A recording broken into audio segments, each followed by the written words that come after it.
Hey, my name's Kaden Lovell, and this is my project presentation for the personal project.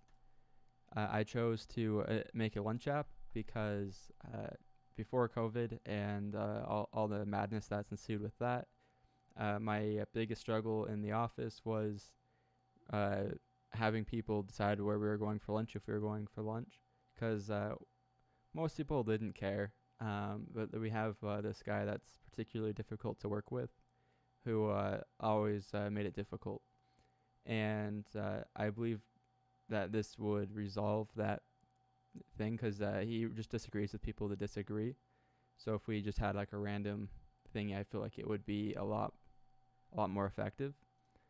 And I mean, that's really like not really a big problem, but it's a good way to come up with an app, which could choose random places.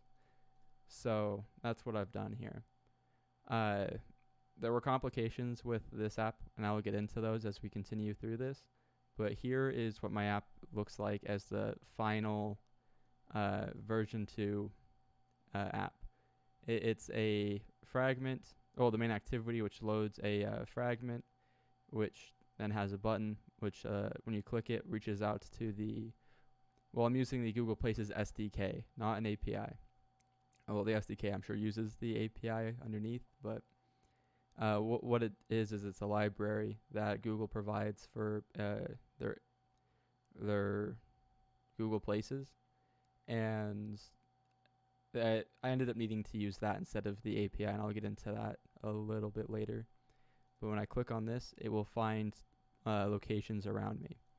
Uh, these are all based in California because I have it seeded with Google's building, just because I couldn't get the GPS location services working in this app, but I did get it working in the other app. And I could have gotten it in this app. It was a time constraint issue, more so than a understanding and implementation issue.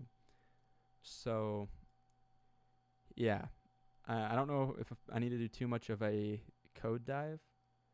I don't think so. I think you'll be able to dive into it yourself and understand what I've done here. I do stress, though, this key is actually my personal Google API key. Every time I hit that button, it does cost me money.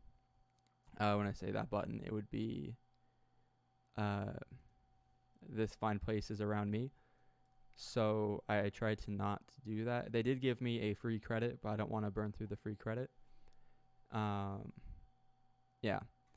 So really, the code, all it is a clean implementation. Let me actually open up the other app so I can show you what I've done here.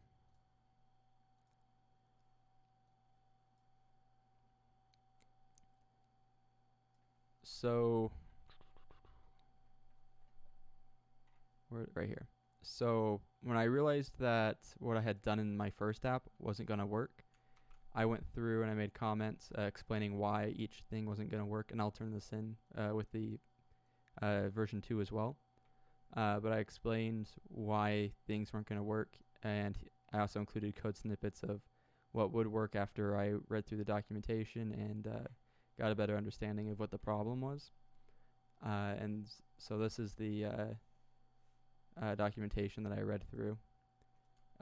Basically, it's the SDK for Google Places, which I included in my second application, and I was just going on about that. And there's a lot to take in here with understanding all of the parameters and objects and all of that stuff. So it was different than working with an API. Some ways it was easier, some ways it was more difficult. I would have preferred it if I could have worked with the API. Let me show you now what my first app did and why I ran into problems. So if I run this, wrong window. If I run this, let me rerun it here and catch it quicker.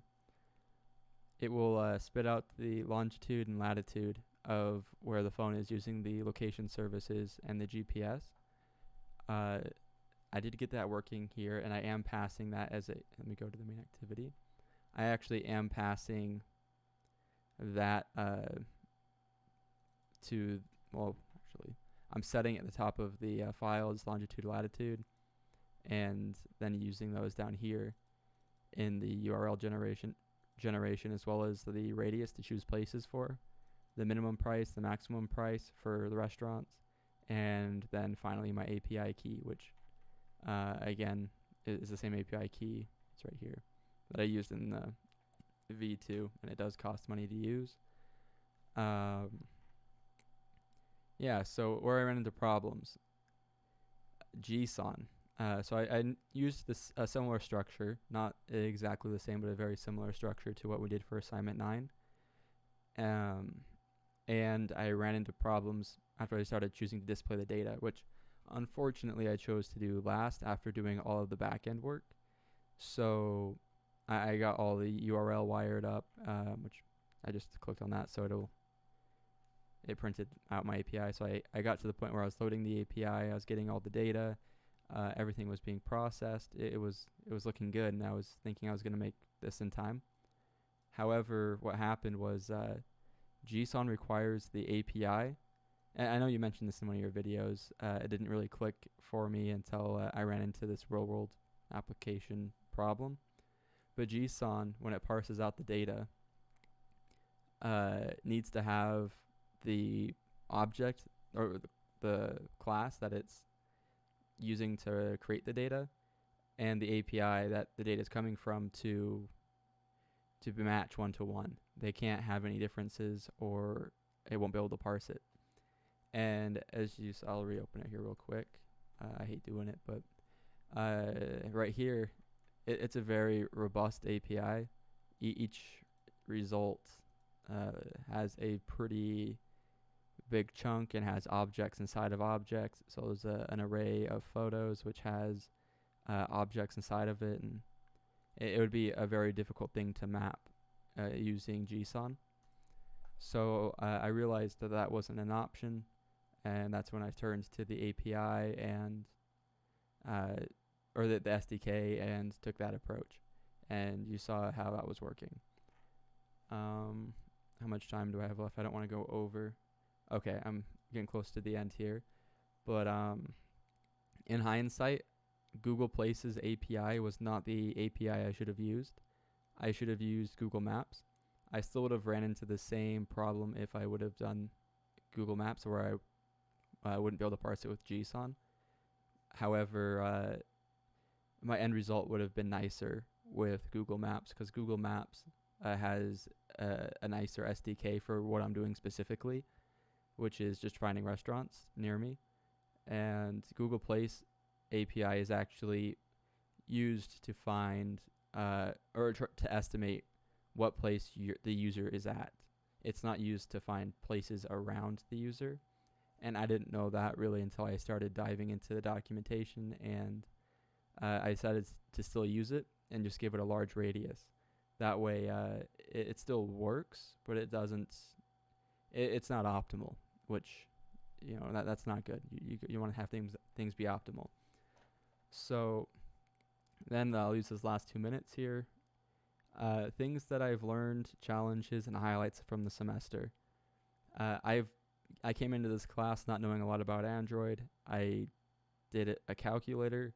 I did a random number generator and small things like that for Android, but I had never done any larger applications that had actual structure and design that were best practices. And so I learned a lot about how the Android best practices are, and really just about Android development in general. Everything I learned about Android development, I've really learned in this class.